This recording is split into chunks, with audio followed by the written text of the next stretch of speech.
Actually আমি কখনোই কোনো জিনিসকে খারাপ বলিনি, এটা একটা ভুল ন্যারেটিভ গেছে।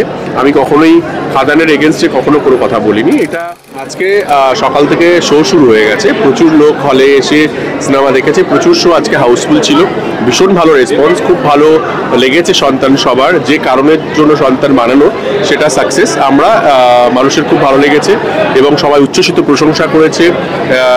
মানে যারা সাধারণ দর্শক তারাও প্রত্যেকে নিজের নিজের পেজে দেখলাম প্রচুর ভালো ভালো লিখেছে, সবাইকে রিকোয়েস্ট করেছে সিনেমাটা দেখার কথা এবং সবাই ভীষণ কানেক্ট করতে পারছে, বিশেষ করে বলছে যে বাবা মার সঙ্গে আরেকবার করে দেখতে চাই।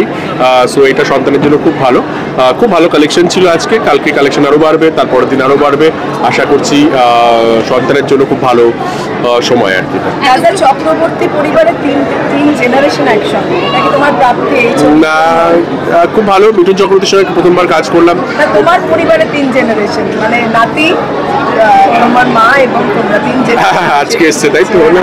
অবভিয়াসলি দেখো, পরিবারের থেকে বড় কিছু হতে পারে না, বাবা মার থেকে বড় কিছু হতে পারে না। অবভিয়াসলি সেটা আমাদের জন্য খুব ইম্পর্টেন্ট, আমার মনে হয় সবার জন্য। এটা শুধু আমার এক্সেপশনালি আমার জন্য নয়, প্রত্যেকটা মানুষের জন্য তার পরিবার সব থেকে বেশি ইম্পর্টেন্ট আর কি। আমরা সন্তানে সেটাই বলতে চেয়েছি। হল পাওয়া নিয়ে অনেকেই আক্ষেপ, এখন আর হল পাওয়া নিয়ে, সব হল পাওয়া হয়ে গেছে, 4টে ছবি ঠিকঠাকভাবে হল পেয়েছে। এবার দেখো ছবির মেরিটের উপর ডিপেন্ড করছে কত হল তার কাছে থাকবে। একটা ভুল বার্তা যাচ্ছে রাজদা, যে খাদান এবং ভার্সেস সন্তান, এবং না, কারোর সঙ্গে বাংলা সিনেমার সিনেমার লড়াই নয়।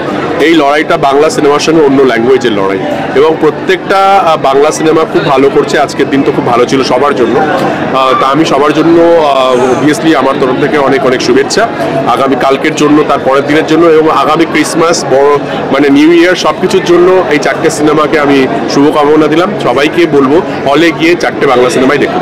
তোমাকে নিয়ে যে ভুল বার্তা যাচ্ছে সেটা নিয়ে কিছু বলতে চাই? আমাকে নিয়ে কি বার্তা যাচ্ছে? এই যে মানে এই সন্তান বলায় অন্য এগুলো ফ্যানেদের একটা এক্সাইটমেন্ট থাকে, সেগুলো একটা পার্ট, এগুলো আমরা খুব এনজয় করি। যে বাংলা সিনেমা নিয়ে যে এই এক্সাইটমেন্টটা আছে সেটা আমাদের জন্য একটা খুব এবং আমি দেখেছি যে অনেকে হয়তো, আমি দেখছিলাম আর কি, আমার টিম দেখালো যে অনেকে হয়তো আমাকে অনেক উল্টোপাল্টা বলেছিল রিসেন্টলি, তারা আজকে ক্ষমা চেয়েছে আর কি, যে আমি সত্যি সন্তান থেকে এতটাই আবেগপ্রবণ হয়ে গেছি, ক্ষমা করে দিয়েও রাজদা এরকম বলেছে।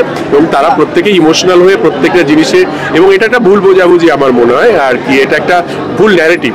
অ্যাকচুয়ালি আমি কখনোই কোনো জিনিসকে খারাপ বলিনি, এটা একটা ভুল ন্যারেটিভ গেছে। আমি কখনোই খাদানের এগেনস্টে কখনো কোনো কথা বলিনি, এটা বেসিক্যালি ন্যারেটিভটা ওইভাবে দিয়ে দেওয়া হয়েছে আর কি, করে দেওয়া হয়েছে। তো ভালো হয়েছে, এদের লাভ আমার মনে হয় সাপে বড় হয়েছে সব দুটো ছবির জন্যই আর কি। রানা সরকার তো একটা দরাজ সার্টিফিকেট দিয়েছে সোশ্যাল মিডিয়াতে, তো সরাসরি কথা হয়েছে, ফোন আলাপ? রানা সরকার আমাকে খুব ভালোবাসে, উনি আমার সম্পর্কে ভালো কথাই বলবেন। যারা আমাকে ভালোবাসে তারা আমার সম্পর্কে ভালো কথা বলবে, এটাই স্বাভাবিক। কিন্তু নতুন মানুষজন আমাকে কিভাবে দেখছে, আমার সিনেমাকে কিভাবে দেখছে, এটা আমার কাছে খুব ইম্পর্টেন্ট। দর্শকের সন্তান খুব ভালো লেগেছে, তাতে আমরা সবাই খুব খুশি। সন্তানের পুরো টিমের তরফ থেকে সবার জন্য অনেক শুভেচ্ছা, মেরি ক্রিসমাস। আগামী দিন আপনারা যারা যারা এখনো সিনেমাটা দেখেননি, পরিবারের সবাইকে নিয়ে হলে গিয়ে সিনেমাটা দেখুন।